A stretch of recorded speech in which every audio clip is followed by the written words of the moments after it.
5x5 25ங்கிற மாதிரியோ 4x4 16ங்கிற மாதிரியோ 4 4 கூட்டினா 8 5 5 கூட்டினா 10ங்கிற மாதிரியோ இதை ஜோதிடத்தில் வரவே வராது. ஜோதிட புரிதல்கள் எப்படி அப்படின்னா, ஒருத்தர் கற்றுக்கிற விதம், அவங்க அந்த குருக்கிட்ட இருந்து அதை உள்வாங்கி கொள்ளக்கூடிய விதம், அதை இவங்க ரிப்ளை பண்ணுற விதம், இதில் இந்த கணக்குகள் மாற வாய்ப்பு இருக்குது. தோஷம் அப்படிங்கிறது இப்போ ஒருத்தருக்கு குறிப்பாக லக்னத்துக்கு 4 7 8 12 இங்கே இருந்தால் செவ்வாய் தோஷங்கிறது ஒரு பொது விதி. இது மக்கள் மனசில் அப்படியே பதிஞ்சு போச்சு. ஆனால் அதில் விதிவிலக்கு நிறையா இருக்குது. அந்த விதிவிலக்கை ஜோதிடர்கள் தான் எடுத்துக்க முடியும், அல்லது ஜோதிடர்கள் தான் அதை குறிப்பிட்டு காட்ட முடியும். ஆனால் அதை நாங்கள் சொல்கிறப்ப அவங்க என்ன பண்ணிக்கிறாங்க, அந்த மக்கள் தன்னுடைய ஒரு கேள்வி அறிவை வச்சு, அதெல்லாம் இல்லைங்க 4 செவ்வாய் இருக்குது, தோஷம்தான், இது தோஷம் இல்லாத பையனுக்கு நான் கட்ட மாட்டேன் அப்படிம்பாங்க. அந்த பெண்ணுக்கோ ஆணுக்கோ தோஷம் விதிவிலக்குங்கிறதுக்கு என்ன மாதிரி அமைப்பில் விதிவிலக்கு இருக்குங்கிறது ஜோதிடர்கள் மட்டும்தான் உணர்ந்து சொல்ல முடியும். அதே மாதிரி தான் ராகு கேது தோஷம். இதில் ஜோதிடர்களுக்கே ஒரு குழப்பம் உண்டு, அது வேறு விஷயங்க. ஜோதிடர்களுக்குள்ளேயே சில குழப்பங்கள் இருக்குது. இப்போ இதை ஒரு விஷயத்தை நீங்கள் தெளிவுபடுத்துகிறது எப்படி அப்படின்னா, உங்களுக்கு அனுபவமாக நீங்கள் பார்த்துக்கிட்டு வர ஜோதிடர் ஒரு பரம்பரையாக, சில பேர் பாரம்பரியமாக ஒரே குடும்ப ஜோதிடர்னு வச்சு பார்ப்பாங்க. இல்லை இந்த மாதிரி யூடியூப் சேனலில் வர்றாங்க, அல்லது இவங்க பேரும் புகழும் பெற்றவர்கள், இவங்க நல்லா இருக்காங்க அப்படிங்கிறத யார் சொன்னாலும் நீங்கள் ஒரு முறை போய் பார்த்து தெரிஞ்சுக்கங்க. தெரிஞ்சு உங்கள் கடந்த காலத்தை யார் ஒரு ஜோதிடர் மிக சரியாக சொல்கிறாரு, ஒரு ஜாதனுடைய குண இயல்புகளை ஜோதிடர் சொல்ல முடியும். கடந்த காலத்தை கூட ஒரு சில விஷயங்களில் வேறு மெத்தடில் தெரிஞ்சுக்கலாம்.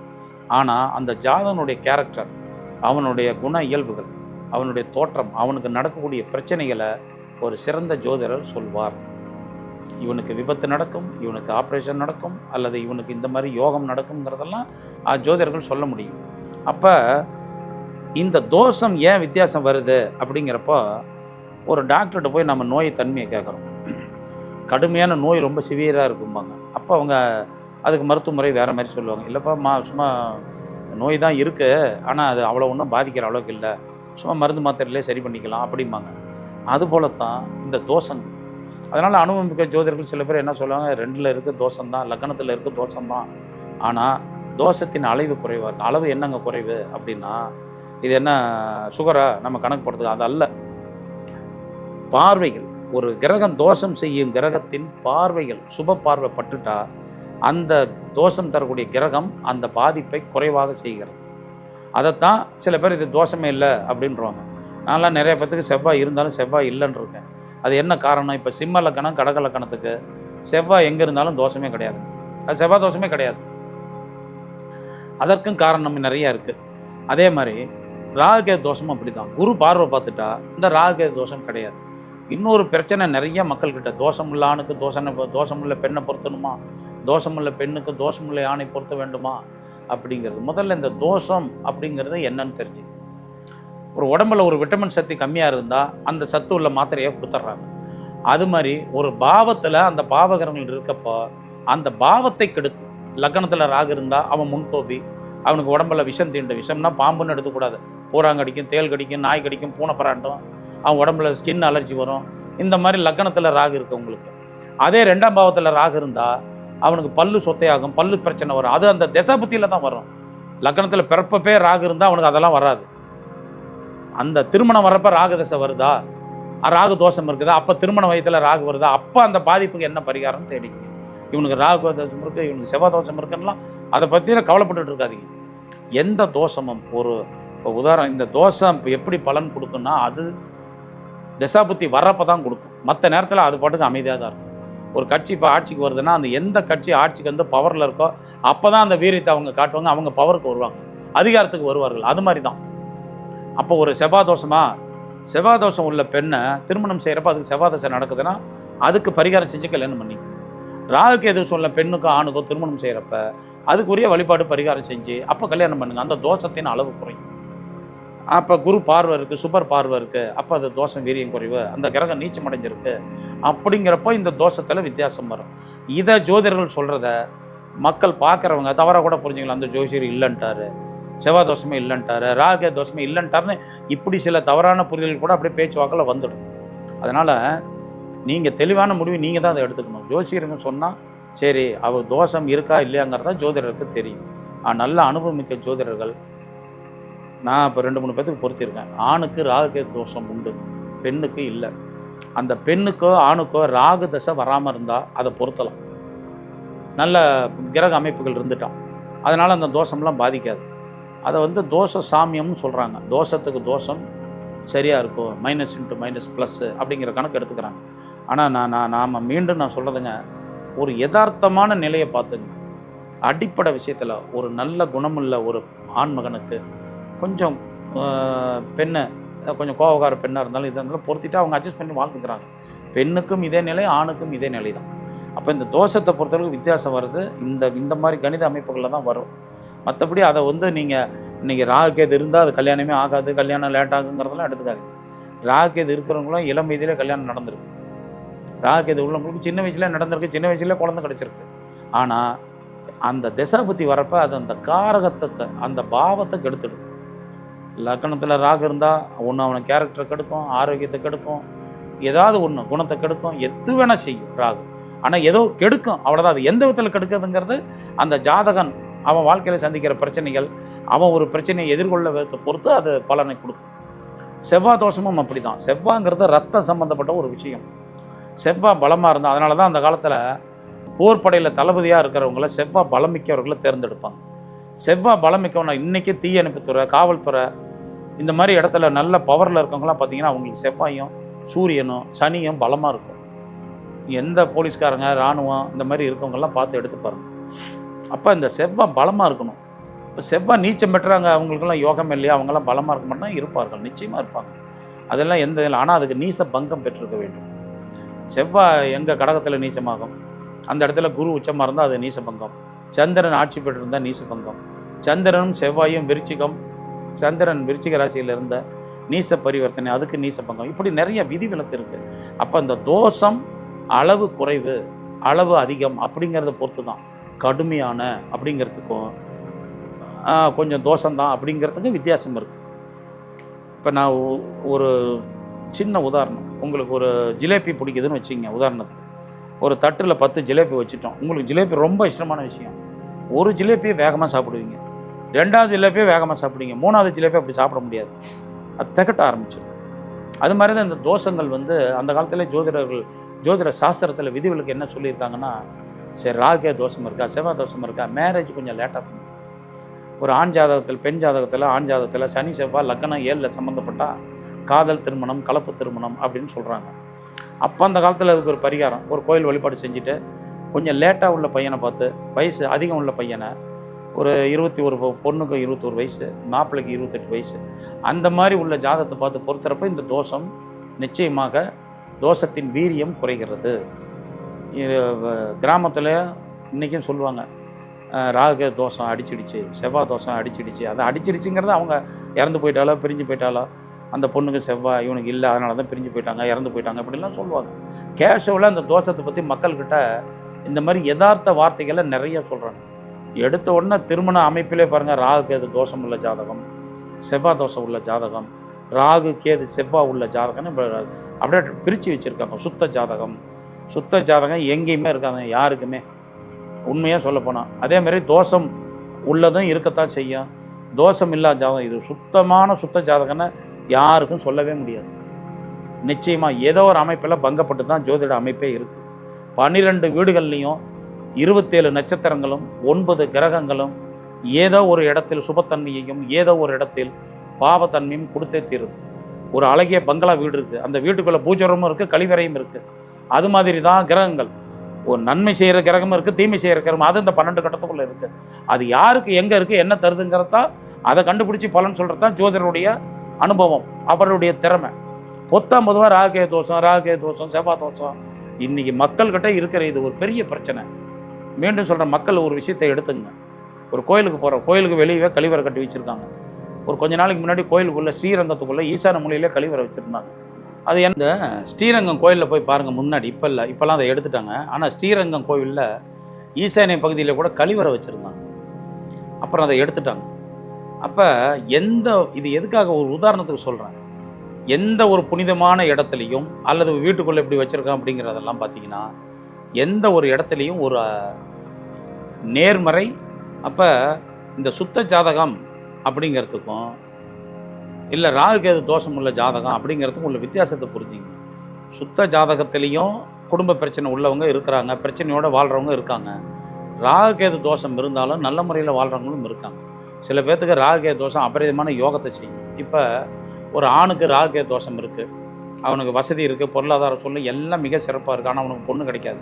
ராகு கேது தோஷம்னு யாரும் தரவும் மாட்டாங்க. செவ்வாய் தோஷம் இருக்குது, ராகு கேது தோஷம் இருக்குது. ஒரு ஏழ்மையான குடும்பத்து பெண்ணில் அதே ராகு கேது தோஷம் இருக்கும், பார்ப்பாங்க. சரி வசதி கம்மி பரவாயில்ல கட்டிக்கலாம். இந்த தோஷம் அவர்களுக்கு அந்த அந்த பெண்ணுக்கு அந்த தோஷங்கிறது அந்த செல்வாக்கான வசதியான குடும்பத்தில் நல்ல பையனை கொடுத்துரும். அப்போ தோஷம் ஒருத்தனுக்கு கெடுதலை செய்யணும்லாம் நினச்சிட்டு இருக்காதீங்க. யோகமான ஜாதகமா அப்படிங்கிறத மட்டும் எடுத்து பாருங்க. இந்தியாவை ஆண்ட பிரதமர் நெஹ்ரு, அவர் மிகப்பெரிய செல்வந்த குடும்பத்தில் பிறந்தார். அவர் பள்ளிக்கூடம் படிக்கிறப்ப அது பள்ளிக்கூடம் படித்த வாசலில் 4 வாசலாம், பள்ளிக்கூடத்தினுடைய காம்பவுண்டில் 4 காம்பவுண்டு வாசல், 4 வாசல். இவரை அழைச்சிட்டு வர்றதுக்கு 4 வாசல்லையும் கார் நிற்கும். அப்படிப்பட்ட செல்வந்த குடும்பத்தில் பிறந்த நேரு காலசர்ப்ப தோஷத்தில் பிறந்த தோஷம் சிறைக்கு சென்றார். ஆனால் சிறைக்கு சென்ற பின் நாட்டின் பிரதமராக கூட யோகம் அவருக்கு கிடைச்சது. அப்போ காலசர்ப்ப தோஷம் ஒரு குற்றத்தை கொடுத்தாலும் யோகத்தையும் செய்யும் ஒரு கிரகங்கள். நடிகர் ரஜினிகாந்த் அவர்களுக்கும் காலசர்ப்ப தோஷம், அவருக்கு ராகுகேது தோஷம். அவர் இப்போ ரொம்ப கஷ்டப்பட்டார், திறமையினால் முன்னுக்கு வந்தார். அப்போ அந்த பாவகிரகங்கள்லாம் ஒருத்தருக்கு கஷ்டத்தையும் சிரமத்தையும் அனுபவம் கஷ்டம் சிரமங்கிறத விட அனுபவம், போராட்டம், அதை கொடுத்து முன்னுக்கு வர வைத்து விடும். அப்போ இந்த தோஷத்தை நினச்செல்லாம் நீங்கள் கவலைப்பட வேண்டியது இல்லை. ஆனால் அந்த ஜாதகம் யோகமா அவயோகமா அப்படிங்கிறத பாருங்கள். ராகுகேதுங்கிறது இல்லாத தோஷம் இல்லாத ஜாதகமே கிடையவே கிடையாது. ஆனால் யோக ஜாதகங்களுக்கும் தோஷமுள்ள ஜாதகமும் உண்டு. தோஷமுள்ள ஜாதகத்தில் யோக நிலை பெற்ற ஜாதகமும் உண்டு. அதைத்தான் கண்டுபிடிச்சி நீங்கள் தெரிஞ்சுக்கணுமே ஒழிய இது ராகுகேது தோஷம், இது செவ்வாய் தோஷம் அப்படிங்கிறத எடுத்து கவலைப்படாதீங்க. இந்த பிள்ளைக்கு ராகுகேது இருக்குது, பொண்ணுக்கு எப்போ கல்யாணம் ஆகுமான்னு கவலைப்படாதீங்க. இவனுக்கு ராகுகேது 31 வயசு ஆகிடுச்சு, தோஷம்தான் காரணங்கிறதெல்லாம் எடுத்துக்காதீங்க.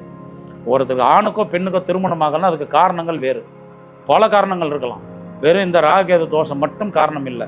தலைவலி ஒருத்தனுக்கு உடம்புல வருதுன்னா தலைவலி வரதுக்கு பல காரணம் இருக்கும். டென்ஷன்னால் வர தலைவலிலாம் தண்ணி குடித்தா போயிடுவாங்க, ஒரு சில மாத்திரை போட்டால் தூங்கினா சரியாக போயிடுவாங்க. ஆனால் வேறு சில காரணங்களால் வர தலைவலிகள் தீரவே தீராது. அது மருத்துவத்தை தான் போய் நீங்கள் பார்க்கணும். அது மாதிரி தான் தோஷங்கள்ங்கிறது, அதை நினச்சி பயப்படவே பயப்படாதீங்க. யோக ஜாதகமா அல்லது நல்ல ஜாதகமா அப்படிங்கிறத பாருங்கள். அதை மாதிரி எடுத்து பார்த்து நீங்கள் கவலைப்படுறத விட்டுருங்க. இது தோஷம் உள்ள ஜாதகங்கிறத கவலைப்படுறத முதல்ல அதை விட்டுடுங்க. இதுதான் நான் சொல்லக்கூடிய ஒரு விளக்கமே. இதுக்கு ஏன் நான் ஒவ்வொரு கேள்விக்கும் இவ்வளோ விளக்கம் கொடுக்குறேன்னா, இன்றைக்கி சமுதாயத்தில் மக்கள் ஜாதகம் பார்க்குற இடத்துல இந்த ஒரு விஷயம் பிரச்சனை போயிட்டு தான் இருக்குது. இது எதை சொல்லாதவங்களே கிடையாது. இப்போ ஒரு சில ஜோதிடர்களை எடுத்தோன்னே உங்கள் ஜாதகம் யோக ஜாதகமா, நீங்கள் கோடீஸ்வரனாக தன யோகம் இருக்கிறதா, கோடீஸ்வரனாகும் யோகம், இந்த ராசிகள் இப்படிலாம் சொல்கிறாங்க. நான் ஜோதிடர்களை யாரையும் குறை சொல்ல கிடையாது. ஒவ்வொருத்தரும் ஒவ்வொரு விதமாக பார்க்குறாங்க, அவங்க கணிப்பை வெளியிடுறாங்க. ஆனால் ஒரு விஷயத்தை ஜோதிடர்களும் சரி மக்களும் சரிங்க, ஜோதிடம் பார்ப்பவர்களும் நிச்சயமாக தெரிஞ்சுக்கணும். எந்த ஒரு ஜாதகத்தின் யோக பலனும் அல்லது தோஷ பலனும் செயல்படுவது அந்தந்த திசா புத்தி காலகட்டங்களில் தான் செயல்படும் என்பதை புரிந்து கொள்ளுங்கள். இப்போ ஜோசிட்ட பார்த்தா 10 வயசில் பார்க்குறான், அம்மா இவனுக்கு தோஷம் உள்ள ஜாதகம், இவனை படிப்பை கொஞ்சம் சுலபமான கல்வியை கொடுங்க, படிப்பு நல்லா வராதுங்கிறத சொல்கிறத விட இவன் படிக்க மாட்டான் மரமண்டு அப்படின்னு சொல்லாதீங்க. புண்படுத்துகிற வார்த்தைகளை ஜோதிடர்கள் சொல்லாதீங்க. என்ன பண்ணுறீங்க, இல்லைங்க இவனுக்கு இந்த இதில் தோஷம் இருக்குது, இந்த பரிகாரம் செய்யுங்க, எல்லாம் சரியாக போயிடும், பையன் நல்ல பையன்தான் அப்படின்னு. ஒரு பெண் ஜாதகத்தில் ஒரு கெடுதலான அமைப்பு இருக்குது. இந்த மாதிரி 2 கல்யாணம் பண்ணிக்கிறாங்க, கணவனை டிவோர்ஸ் ஆகி விட்டாங்க, கல்யாணத்துக்கு முன்னாடி ஏதோ ஒரு வாழ்க்கையை தேடிட்டு போயிட்டு வந்து பிரச்சனை வர்றாங்க. இப்படிங்கிறதெல்லாம் அவங்கள இந்த பொண்ணெல்லாம் ஒழுக்கம் இல்லாத பெண்ணுமா, இதெல்லாம் லாய்ப்படாமா, ஏமா இதை போய் பார்த்துங்க அப்படிங்கிறத விட கிரகநிலை சரியில்லை, கொஞ்சம் பரிகாரம் பண்ணிக்கங்க, கொஞ்சம் பெண்ணை பாதுகாப்பாக பார்த்துங்க, தனிமையில் விட்டுட்டு போகாதீங்க. இந்த மாதிரி நாசுக்காக ஜோதிடர்கள் சொல்கிறப்ப அவங்க புரிந்து கொள்வார்கள்.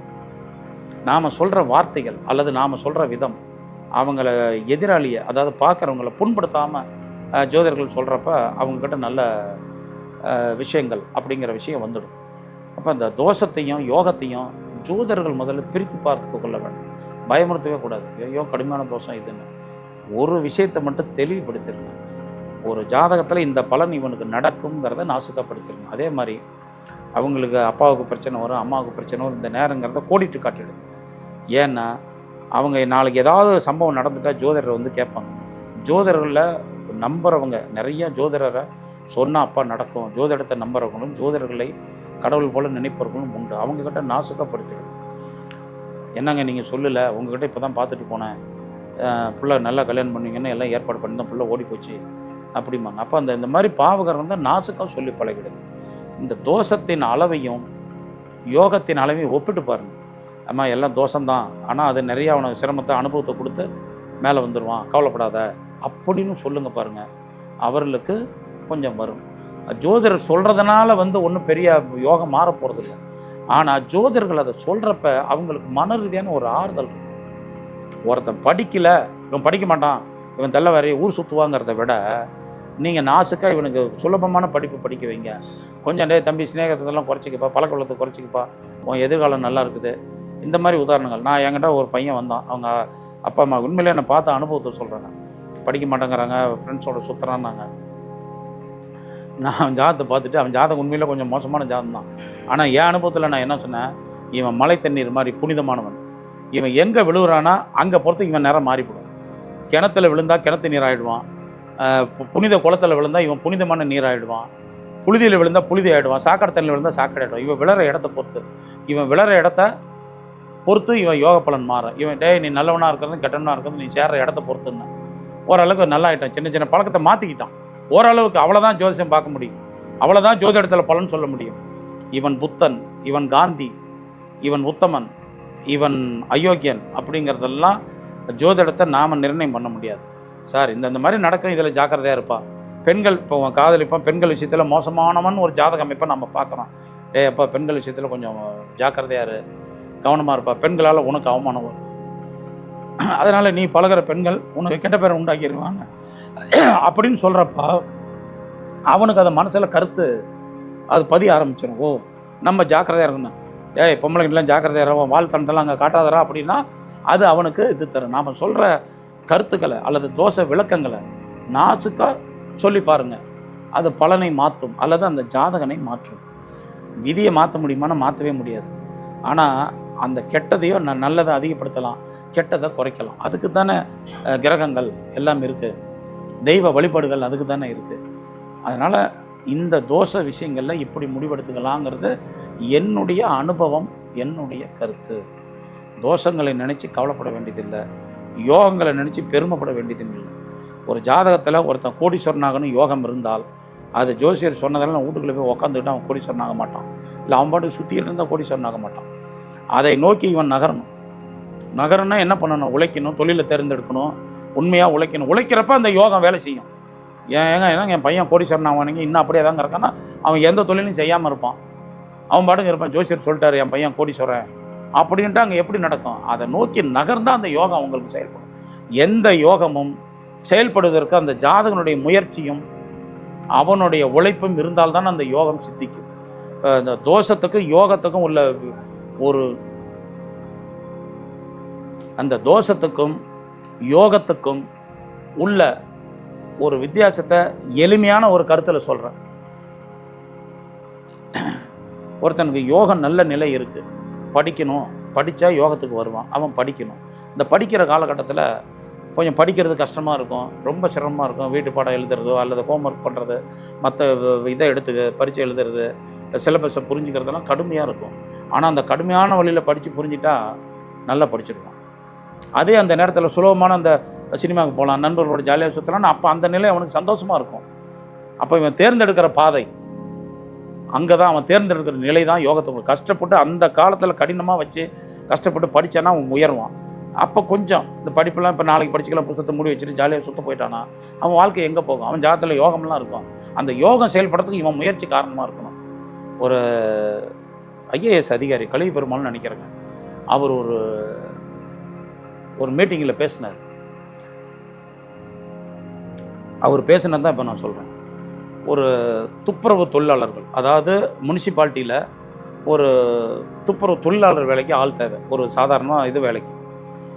அதுக்கு 167 பேர்த்துக்கு ஏகப்பட்ட விண்ணப்பம் வந்துருச்சு. அதில் எடுத்து பார்த்தா 167 பேர் என்ஜினியர் படித்தவங்க. சாதாரண ஒரு 12,000 ரூபா சம்பளத்துக்கு ஒரு என்ஜினியர் படித்தவங்க வரோம்.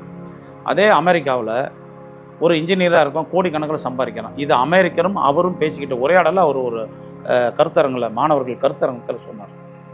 இப்போ சொல்கிறப்ப அவர் ஏங்க இந்த வித்தியாசங்கிறப்ப அவர் சொன்னாராம், இந்தியாவில் இன்ஜினியர்கள் படிக்கிறாங்க, அதாவது அவங்க இப்போ இன்ஜினியராக ஆகிறாங்க. ஆனால் அமெரிக்காவில் படிக்கிறவங்க உண்மையிலேயே இன்ஜினியராக உருவாக்கப்படுகிறார்கள் அப்படின்னு அது ஆங்கிலத்தில் ஒரு வார்த்தை சொன்னார். அதை என்னால் சொல்ல முடியல. அப்படி என்னென்னா, இந்திய மாணவர்கள் சிலபஸ் பாஸ் ஆகணும், அரியர்ஸ் வைக்கணும் அப்படிங்கிற கண்ணோட்டத்தில் தான் அவங்க இருக்காங்க. படித்து பாஸ் பண்ணிட்டா போதும்.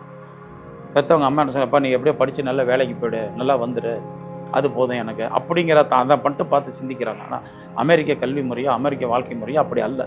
அங்கே ஒரு திறமைசாலிகளை உருவாக்குறாங்கிறத ஒரு மேடையில் பேசினான். அது மாதிரி தான் ஜோதிடமும் யோகத்தையோ தோஷத்தையோ அவனே உருவாக்கி கொள்கிறான். அவன் ஜாதத்தில் இது இருக்குது, இந்த விஷயம் ஆகாது, இப்படி போகணும் நம்ம வழிகாட்டலாம். அதை அவன் கடைப்பிடிச்சி போனால் நல்லா வருவான், இல்லாட்டினா தப்பாக போயிடுவான். அந்த ஜோசிக்கார் என் பையன் ஆகணும் படிப்பான், ஓகோன்னு படிப்பான் அப்படின்னு சொன்னார், என் பையன் படிக்கவே இல்லை அப்படின்னா அதற்கு அவனுடைய முயற்சி இல்லாமையும் கூட காரணமாக இருக்கலாம் அப்படிங்கிறத புரிஞ்சு கொள்ளுங்கள். எல்லாத்துக்கும் ஜோதிடரையே குறை சொல்லாதீங்க. அதேமாரி எல்லாத்துக்கும் ஜோதிடத்தையே நாடிட்டு இருக்காதீங்க. ஜோதிடம் தான் யோகம், ஜோதிடம் தான் எல்லா வாழ்க்கையை தீர்மானிக்குங்கிற இடத்துக்கெல்லாம் போகாது. ஜோதிடம் தீர்மானிக்கும், யாரும் மாற்று கருத்து இல்லை. சில ஜோதிடர்லாம் சொல்லுவாங்க, இவனுக்கு இப்படிப்பட்ட மனைவி வரும், அதெல்லாம் சாஸ்திரத்தில் இருக்குது. ஆனால் இன்றைய காலகட்டத்தில் அது நிச்சயமாக சரியாக வரதில்லை. அன்றைக்கெல்லாம் வீடு புதுசாக ஃபவுண்டேஷன் போட்டு தான் கட்டிக்கிட்டு இருப்பாங்க. இன்றைக்கெல்லாம் அப்பார்ட்மெண்ட்டில் வீடு வாங்கிக்கிறாங்க. பெரிய பெருநகரங்கள்லாம் அவன் அப்பார்ட்மெண்ட்டில் தான் வாங்குறான். அங்கே ஃபவுண்டேஷன் போட்டு எங்கே கட்டுறது? அப்போ எல்லா ஜாதகத்திலையும் அந்த வீடு கட்ட முடியாத அமைப்பு இருக்குமா? இல்லை கடக்கால் போட்டு வீடு கட்ட முடியாது, கட்டின வீடு வாங்குகிற யோகம் அப்பார்ட்மெண்ட்டில் 100 பேர் இருப்பான், 100 பேத்துக்கு அந்த யோகமாக இருக்கும். அது ஜோதிடர்கள் இதெல்லாம் புரிஞ்சுக்கணும். காலை சொல்லுங்கள், சார் வீடு கட்டலாமா வாங்கலாமான்னு கேட்டால் அந்த இடத்துல வந்து எப்போ நீ கட்டின வீடு வாங்கி எங்கே இருக்கான், எங்கேயா இருக்க, பெங்களூரில் குடியிருக்கேன், எங்கே இருக்க, பாம்பேயில் இருக்கேன், எங்கே இருக்க, மெட்ராஸில் இருக்கேன், சரிப்பா உனக்கு கட்டினதை விட கட்டின வீடை வாங்கிக்கணும், அதோட நிறுத்திக்க. அப்படி நிறுத்தி சொல்லி பாருங்கள், பலன் சரியாக வரும். அவன் ஏன்னா பெரும்பாலும் கட்டின வீட்டை தான் ஒரு ஜாதகன் வாங்கி ஆகணும். அப்போ அன்னைக்கு வீடு கட்டுற யோகாமை பண்ணிக்கலாம். அப்பார்ட்மெண்ட்டே கிடையாது. ஜோதிடம் உருவான காலத்தில் அடுக்குமாடி அப்பார்ட்மெண்ட்டு கிடையாது. பிறப்புகள் மாடினா அரண்மனையில் இருக்கவன் கட்டுவான், பிறப்புகளாக இருக்கவன் கட்டுவான். அதுதான் அன்னைக்கு மாடி வீடு, மண் குடிசை, மண் வீடு. அப்புறம் இந்த வீடு வந்தது. இப்போ காலகட்டத்தில் நவீனத்தில் தானே கட்டடங்கள், தார்ஸு, இந்த மாதிரி விஷயங்கள்லாம் இப்போ தானே வந்தது. அதனால் ஜோதிடத்தில் எப்பயுமே காலத்துக்கு தகுந்தா போல் ஜோதிடர்களும் மாறிக்கொள்ள வேண்டும், ஜோதிடர்களும் அப்டேட் கொடுக்கத்தான் வேண்டும். அப்போ இந்த தோஷ அளவில் இப்படிப்பட்ட விஷயத்தை எடுத்துக்கலாம். இதுதான் இந்த தோஷத்துக்கு உங்களுக்கு நான் சொல்லக்கூடிய ஒரு பதில். இதை நீங்கள் அப்ளை பண்ணி பாருங்கள். எந்த ஜோதிடத்தையும் இந்த முறையில் பாருங்கள். நீங்களாக பார்க்குறவங்க கேட்டு பாருங்கள். ராகு தோஷம் இருக்குது, செவ்வாய் தோஷம் இருக்குன்னு தயவு செய்து கவலைப்படுறதை விட்டுடுங்க. நன்றிங்க.